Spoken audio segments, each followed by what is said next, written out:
자, 이렇게 보신 것처럼 12.3 비상계엄 관련 8개 재판을 받고 있는 윤석열 전 대통령. 오늘 첫 선고를 받게 됩니다. 향후 내란 혐의 재판 결과에도 영향을 미칠 것으로 보이는데요. 오늘 관련해서 김상일 정치평론가 또 정연국 전 청와대 대변인과 자세한 이야기 나눠보겠습니다. 두 분 안녕하십니까? 안녕하십니까? 안녕하세요. 어서 오십시오. 자, 말씀드린 것처럼 여러 가지 재판을 받고 있고 오늘 오후 2시입니다. 체포방해 혐의에 대한 1심 재판 결과가 나옵니다. 관련한 내용을 저희가 이제 자세하게 이야기하기 전에 일단 오늘 이게 생중계로 진행이 된단 말이죠. 스마트폰 등으로 다 이제 볼 수 있게 되는 건데 전 대통령들 이런 사례가 있긴 있었습니다. 이런 생중계되는 부분 어떻게 생각하세요? 일단은 뭐 굉장히 중요하고 그다음에 국민의 관심도가 굉장히 높기 때문에 모든 사람들이 실시간으로 아는 것이 중요하다라고 판단한 것 같고요.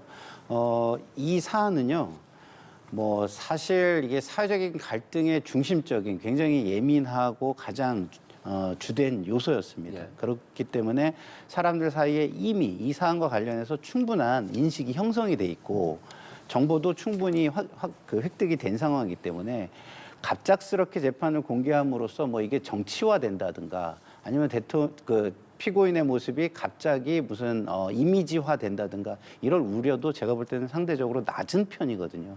그렇다고 한다면은 투명성과 공익성 이런 것을 감안하고 그다음에 향후 재판 결과에 대한 논란을 조금 더 차단하기 위해서 투명하게 공개하는 것이 더 낫다고 판단하지 않았을까 이런 생각이 듭니다. 예, 어떻게 생각하시는지요? 네, 저는 뭐 생중계하는 게 좋다고 봅니다. 이게 비록 비극적인 역사적 재판의 하나이긴 합니다만은 이게 국민들의 알 권리를 위해서도 충분히 이 생중계를 해야 되는 그런 상황이라고 봅니다. 우리가 재판 과정도 우리가 중계를 통해서 비록 뭐 녹화 중계이긴 합니다만은 봤지 않습니까? 그렇죠. 그러니까 거기에 나온 증인들의 발언이라든가 또 피고인들의 발언 이런 부분들을 영상과 함께 보니까 태도라든가 발언 내용이라든가 이런 부분에 있어서 진정성을 느낄 수 있는 부분들이 있는 것이고 또 진실을 찾을 수 있는 요인들이 있기 때문에 생중계를 하는 것이 저는 바람직하고 잘했다고 봅니다.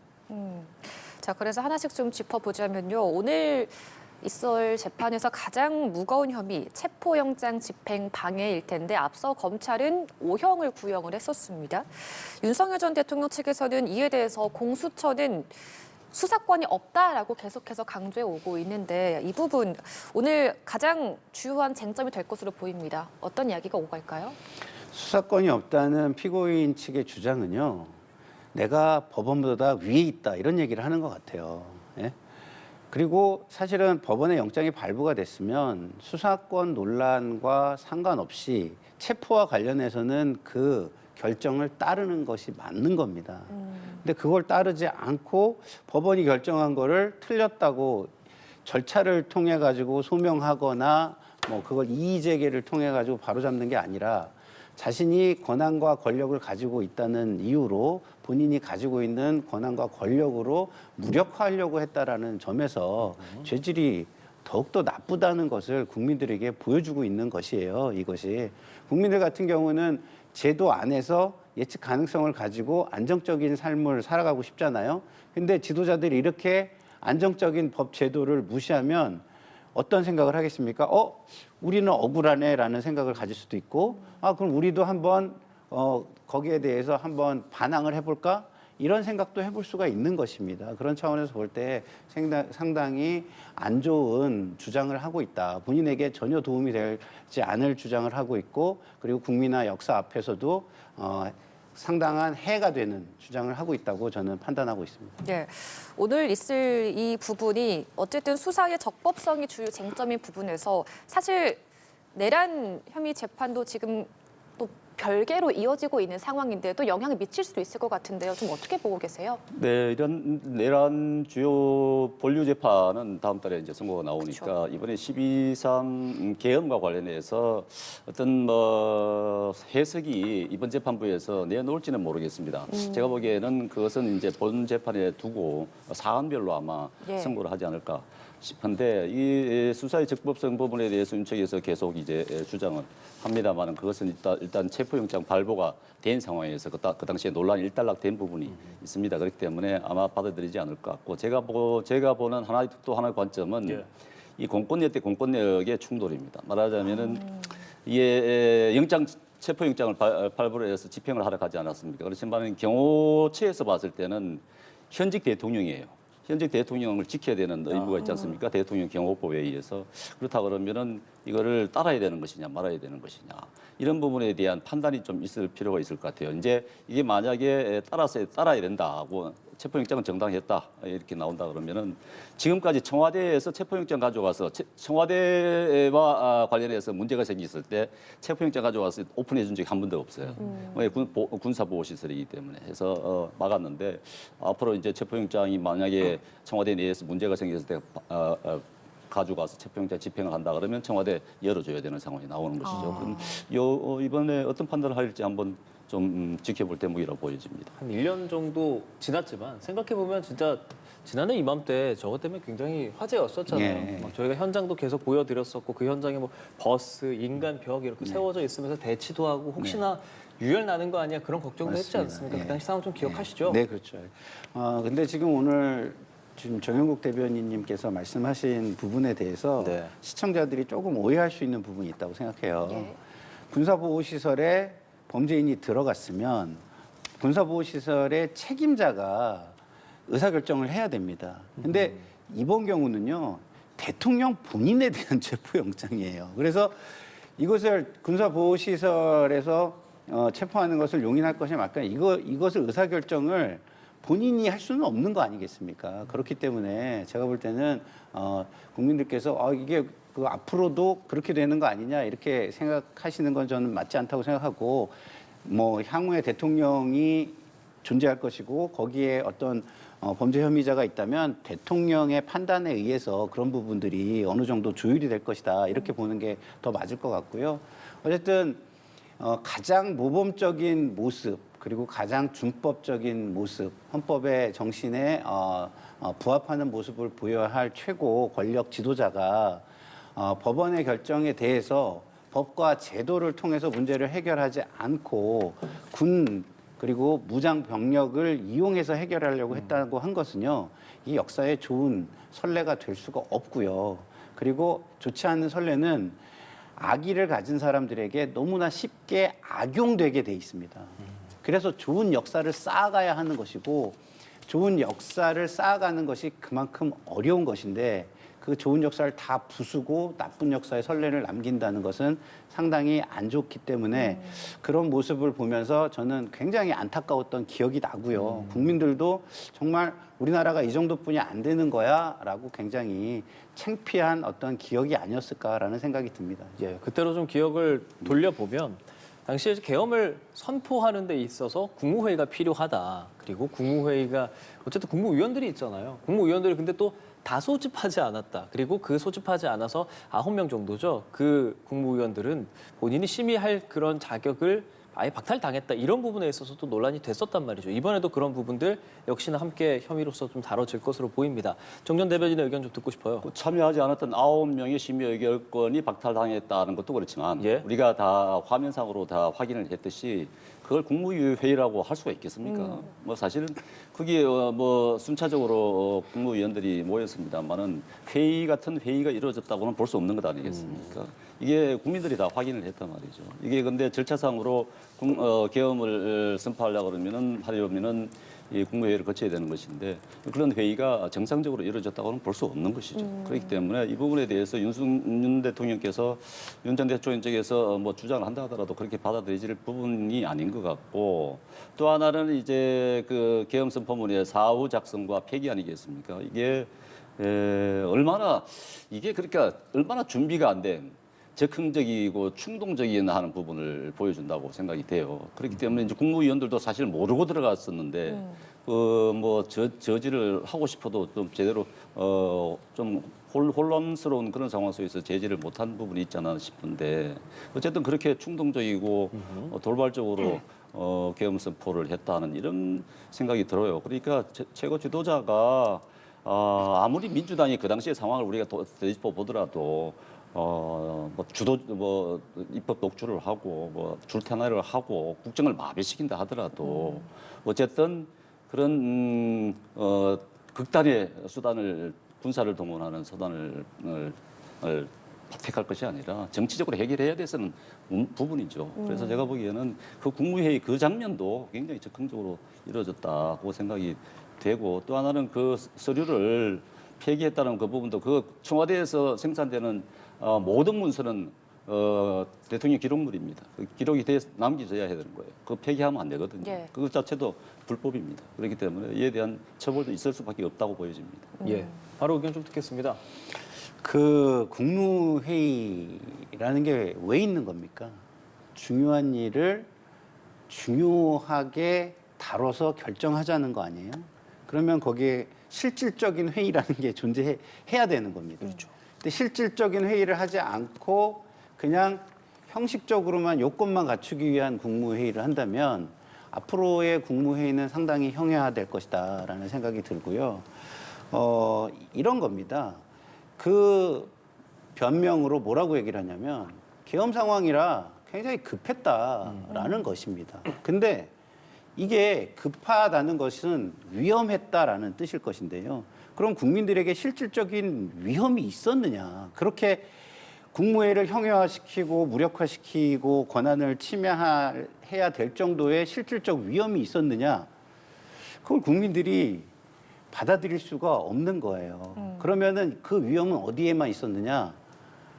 윤석열 피고인의 머릿속에만 있었던 거죠. 본인의 상상력, 집착, 이거에 의한 위험, 이게 너무나 컸던 거지, 실질적 위험은 그 당시에 이렇게 급박하게 국무회의를 할 정도로 존재하지 않았다는 점이 저는 굉장히 중요한 지점이라고 생각하고요. 예. 그래서 심의의 실질성 이런 것들을 많이 보지 않을까라고 저는 생각합니다. 윤석열 전 대통령은 그런 부분에 대해서 오히려 야당한테 역공당할 만한 상황들을 국무위원들이 말을 해주지 않았었다. 그리고 그 국무위원들 대여섯 명 이렇게 말 상대하고 본인 표현에 따르면 대꾸해 주느라고 전화 연락하는 게 조금 지체됐다. 이렇게 설명을 하더라고요. 아이, 구차한 변명이죠. 국무위원들이 적극적으로 제지하지 않아서 내가 그러면은 계엄 선포를 강행했다 이렇게 얘기하는 겁니까? 그거는 국무위원들에게 책임을 전가하는, 자기가 그런 결정을 해놓고는 국무위원들에게 적극적으로 제지하지 않아서 내가 계엄을 선포할 수밖에 없었다 이렇게 얘기했다는 항목밖에 안 되는 것 아니겠습니까?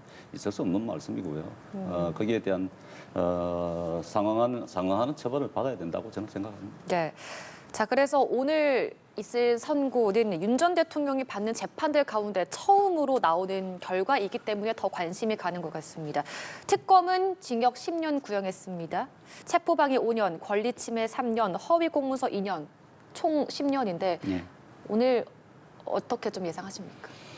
저는 구형 양에 합당하다고 보고요. 그것이 저는 선고가 될 것이다라고 생각하고, 심지어 저는 개인적으로는요, 이거보다 어떤 역사적인 교훈을 주기 위해서 더 높여서 할 수 있는 부분이 있다면 그것도 고민하지 않을까라고 저는 생각을 하고 있는 사람이기 때문에요. 그리고 재판 내내 태도가 좋은 태도를 보인 적이 없어요. 이게 만약에 피고인에게 유리한 결과가 선고가 된다면 국민들은요, 앞으로 우리도 저렇게 해야 되겠다. 우리도 법원에 가서 저런 태도로 일관하고 저렇게 맞서야 되겠다라는 메시지를 전달하는 효과가 있을 것입니다. 그런 차원에서도 법원은 지금 굉장히 위기거든요. 권위의 위기, 신뢰의 위기인데 그 서부지원 난이 폭력 사건이 있었지 않습니까? 그런 것들을 봐서라도 법원의 권위를 제대로 세울 수 있는 부분도 고민하는 선고가 있어야 된다라고 생각합니다. 예.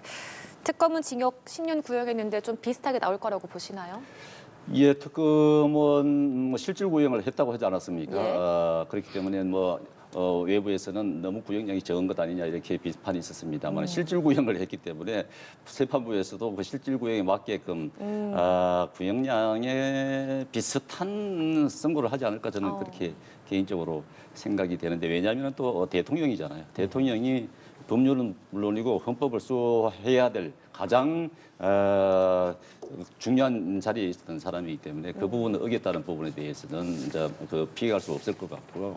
이게 형량은 이번 재판에서의 형량은 큰 나중에 본 재판에서 예. 내란 재판에서 무기가 나온다든가 사형이 나온다 그러면은 사실 큰 의미도 없어지는 그런 형량입니다. 지금 오늘 선고량은. 예.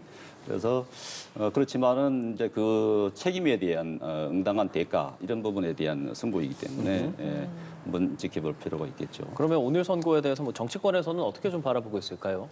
정치권에서도 마찬가지입니다만은 뭐 우리 국민의힘 쪽에서도 여기에 대해서 적극적으로 나서지 않고 있잖아요. 여기에 대해서는 뭐 대통령으로서 지켜야 될 부분을 지키지 않은 부분이기 때문에 형량이 막 많이 나온다 하더라도 여기에 대해서 뭐 거기에 대해 뭐 왈가왈부할 그런 입장은 아닙니다. 이것은 누가 봐도 국민들 누가 봐도 그런 공감을 할 수 있는 부분이기 때문에 야당이라고 해서 여기에 대해 법원을 비판한다든가 할 수 있는 그런 입장이 되지 못한다고 봅니다. 네, 뭐 본류격인 우두머리 혐의에 비해서는 아무래도 오늘 나오는 선고가 좀 적을 가능성이 있기 때문에 그런 파장들 정치권에서 어떻게 바라보고 있을지도 생각해 볼까요?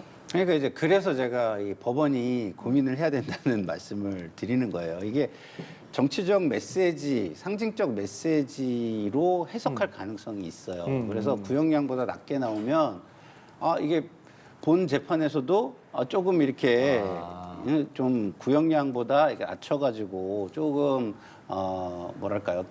낮은 결과가 나오고 그다음에 사태의 심각성을 조금 변명할 수 있는 결과가 나올 수 있지 않을까라는 기대를 할 수 있는 부분이 생기는 거예요. 근데 우리 대변인님 말씀하신 것처럼 예. 이게 이 메시지 효과가 훨씬 큰 겁니다. 실질은요, 뭐 실질 구형이라지만 본류 재판의 아까 말씀하셨잖아요. 그 선고될 게 사형 아니면 무기징역뿐이 없어요. 유죄가 나온다면. 그러면 지금 나오는 형량은 큰 의미가 없기 때문에 메시지 효과를 굉장히 고려해야 된다라는 말씀을 다시 한번 드립니다. 예. 자, 저희는 두 분과 함께 좀 현재 국회 상황을 이야기해 보려고 합니다. 지금도 이 국회에서 이제 임시국회가 열리고 어제 본회의 첫날이었는데 2차 종합특검법안이 올라왔고요. 필리버스터 바로 국민의힘과 개혁신당은 진행을 하게 되는데 천하람 원내대표, 개혁신당의 원내대표죠. 첫 번째 주자로 나섰습니다. 어떤 이야기를 했는지 함께 보고 가시죠. 본인들이 지휘하는 국가수사본부나 공수처나 중수청을 신뢰하지 못해서 여당이 필요할 때마다 특검을 남발하는 것은 막아야 됩니다. 예, 천하람 개혁신당 원내대표의 이야기 함께 들었습니다. 19시간 동안 필리버스터를 진행을 했고 여당이 필요할 때마다 특검을 남발하는 건 막아야 한다라는 말이었습니다. 바로 먼저 좀 들어보고 싶습니다. 막아야 하는 게 맞습니다. 지금 2차 특검은 맞지 않다고 봅니다. 이것은 해서는 안 돼요. 이 6개월을 더 한다 그러면은 특검을 1년을 하는 겁니다. 이런 경우를 봤습니까? 이런 경우는 있을 수가 없는 거예요. 이것은 명백히 이번 지방선거를 겨냥한 정치적인 목적의 특검이라고 봐야 되는 거예요. 이게 국민들로부터 비난을 받을 수밖에 없습니다. 이렇게 한다 그러면 지금 지난 1년 사이에 지금 민생 법안, 민생 사건들 각 지청이 있잖아요. 지금 지청에서 민생 사건들이 지금 미제 사건이 2배로 늘었다는 것 아니겠습니까? 그만큼 검사들이 다 차출돼가지고 사건을 못 하는 거예요. 지금 또 뭐 여기 검사 수술을 줄이고 다른 공무원들 숫자를 늘린다고 하지만은 다른 사건에 영향을 받을 수밖에 없습니다. 그런데 그렇게 민생을 갖다가 내팽개치면서 정치적인 특검을 계속한다. 이건 맞지 않는 것이고요. 왜 한다고 지나친 보시는 겁니다. 거예요, 분명한 의도는 지방선거까지 지방선거. 가겠다는 겁니다. 지방선거에 영향을 미치겠다는 정치적 의도라고밖에는 해석할 수밖에 없어요. 지금 애당초에 이 특검 출범할 때 그렇지 않았습니까? 뭐 다 민주당이 주도한 특검인데 그 당시에 특검 만들 때 다 수사하지 못하는 부분은 경찰에 넘겨서 수사하겠다고 국민들하고 약속한 부분이거든요. 그러니까 지금 뭐 공수가 아니라 국가수사본부에 이미 넘어간 사건 이첩이 됐잖아요. 그러면 국가수사본부에 수사하도록 남겨줘야 되는 것이 맞습니다. 그런데 지금 검찰개혁을 한 이유가 뭡니까? 검찰 못 믿겠다.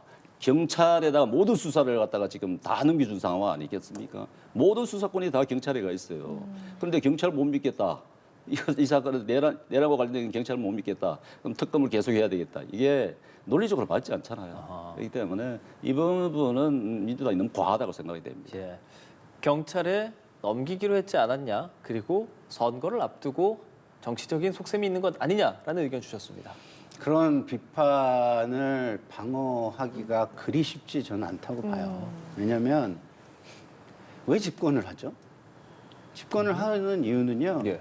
국정을 운영하겠다는 겁니다. 그럼 국정을 운영한다는 건 뭐죠? 법, 제도, 그리고 기관과 기구를 운영하겠다는 겁니다. 그러면 법, 제도와 기관, 기구를 다 운영할 권한이 있어요. 그러면은 그 법, 제도, 기관, 기구는 이 문제를 해결할 수 없는 법, 제도와 기관과 기구를 우리나라는 가지고 있다는 뜻인가요? 그게 아니잖아요. 그러니까 기존의 이 여당이라는 것은요, 그 어떤 모든 국민의 삶에 대한 책임을 져야 되는데 국민의 삶이 안정적인 제도와 어떤 기구와의 어떤 뭐랄까요 반응, 상호작용을 통해서 이루어질 수 있게 만들어주는 것이 저는 집권을 하는 것이라고 생각합니다. 근데 이거를 집권을 안 한 세력처럼 세력이 나에게 없는 것처럼 계속 특검을 한다라고 한다면 그것은 자칫 잘못하면 정치 특검으로 오해받을 가능성이 있기 때문에 저는 뭐 예측 가능한 안정적인 법제도와 기관 기구의 운영 능력을 보여주는 것이 집권한 의미다라는 차원에서 2차 특검은 지속적으로 저는 반대를 해왔고 여전히 그 입장을 견지하고 있습니다. 예. 이런 가운데 국민의힘 장동혁 대표는 단식에 돌입했습니다. 그러면서 내고 있는 메시지는 민주당이 통일교와 공천원금 특검은 수용하지 않고 내란몰이만 하고 있는 것이다. 그러니까 쌍특검을 요구하고 있는 것인데 일단 공천원금 의혹에 대해서는 경찰 수사를 지켜보자라는 입장인 건가요? 그러니까 같은 논리의 확장이죠, 저는. 예? 그러니까 이 논리가 일관돼야지 어떤 사안에 대해서는 이랬다가 다른 사안에 대해서는 또 달라지고 그러면 힘 있는 자의 세상이 되는 것이죠. 그것을 우리는 정글 사회라고 하는 겁니다. 예. 정글에 들어가면 힘으로만 모든 것을 해결할 수밖에 없는 그런 상황이 오지 않습니까? 그런 사회를 어느 누구도 우리는 바라지 않는다고 보기 때문에 정치인들이 지금이라도 논리를 좀 일관되게 가져가야 한다라는 생각이 들어요. 그래서 뭐 이 사안에 대해서는 장동혁 대표의 논리가 좀 아프게 다가옵니다만 장동혁 대표 또한 본인들의 사안에 대해서는 그런 논리를 들이대고 있는 상황이 아니에요. 특히나 불법 계엄에 대해서는 국민의 미래와 상관없이 자신들의 미래와 이익만을 위한 주장을 지금 하고 있는 상황이거든요. 그래서 아프지만 덜 아픈 상황이라고 말씀을 드리면 될 것 같습니다. 민주당은 신천지 의혹 포함해서 뭐 빨리 실시하자라고 맞받아치고 있기도 하고 공천원금 의혹은 경찰 수사를 좀 지켜보자라는 것 같기도 하고 좀 어떻게 보고 계십니까? 그러니까 공천헌금도 경찰 수사를 지켜보자는 것 아니겠습니까? 그러니까 2차 특검을 하자는 건데 2차 내란과 관련된 특검을 하자면서 경찰 이 부분은 경찰을 지켜보자 이렇게 얘기하는 거잖아요. 이 논리가 서로 안 맞잖아요.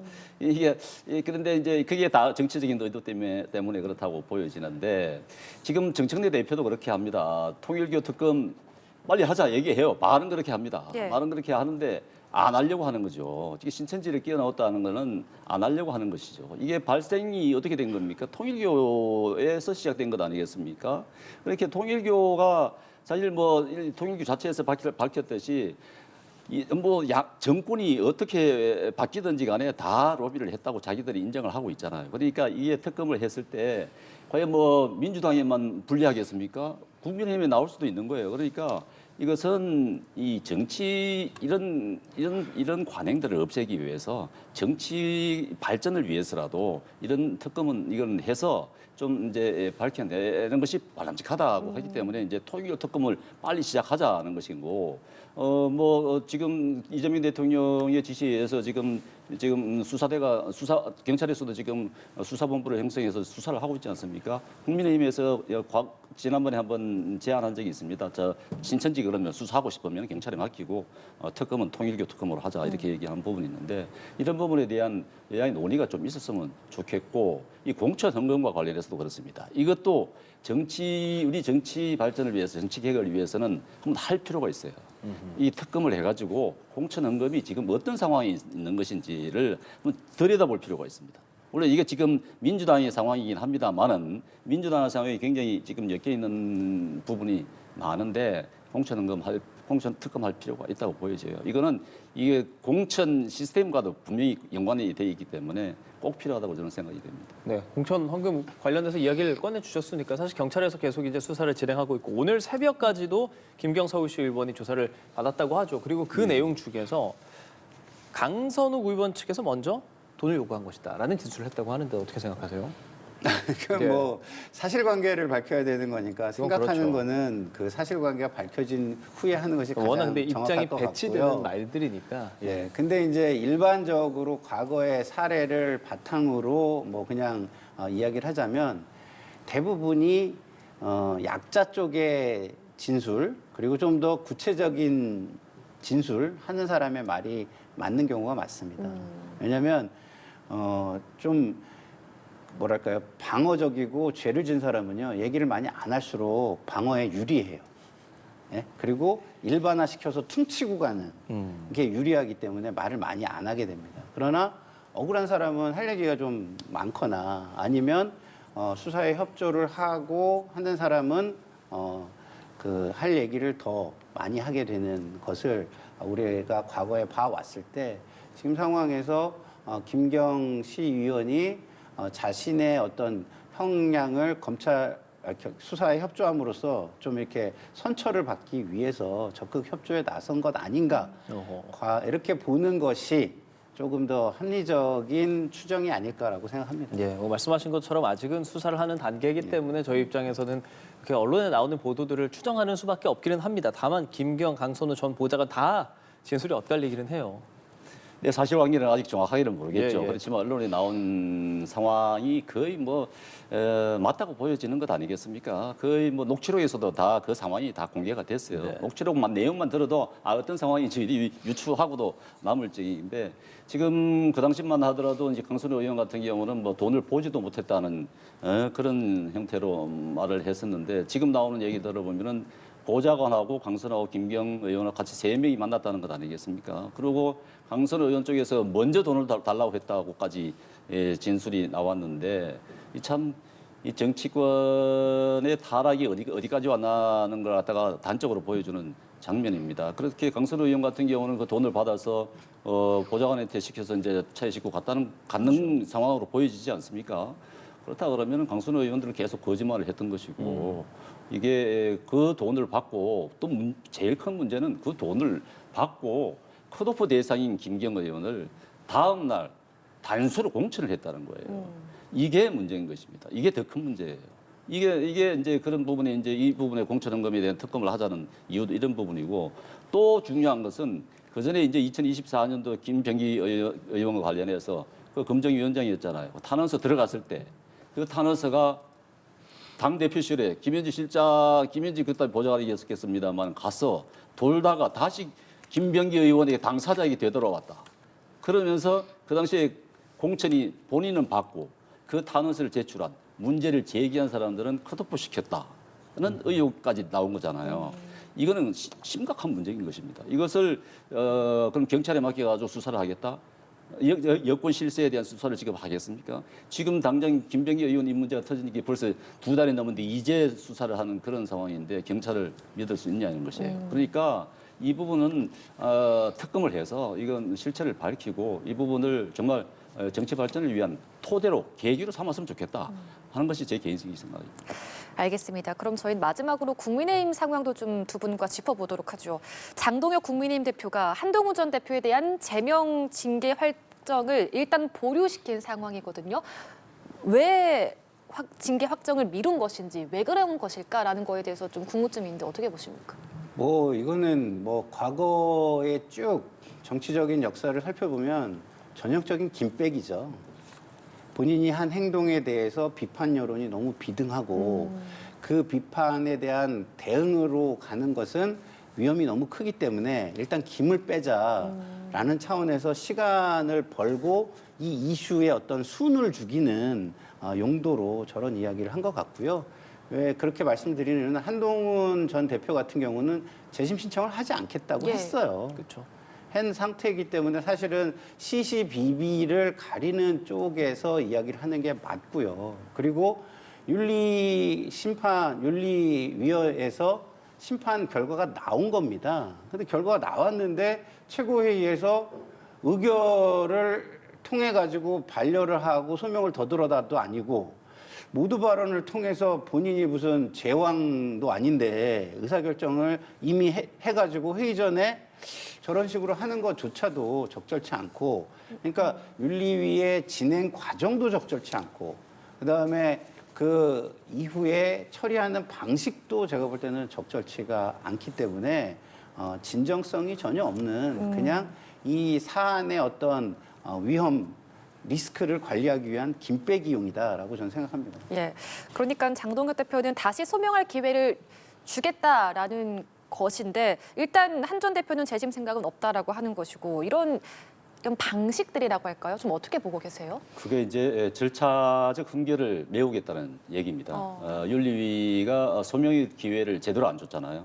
문자를 3일 전에 줬다고는 합니다만은 한동훈 전 대표는 하루 전에 문자를 확인했다. 우리가 네. 소송을 진행할 때 이 송달이 된 이후부터 시작이 되는 것이거든요. 그런데 이제 그만큼 준비할 시간도 없었기 때문에 소명을 못했다 이렇게 얘기를 하잖아요. 근데 소명할 의사가 전혀 없다고 하는 상황이지만은 그렇다 하더라도 윤리위원회는 절차상 문제가 있었던 겁니다.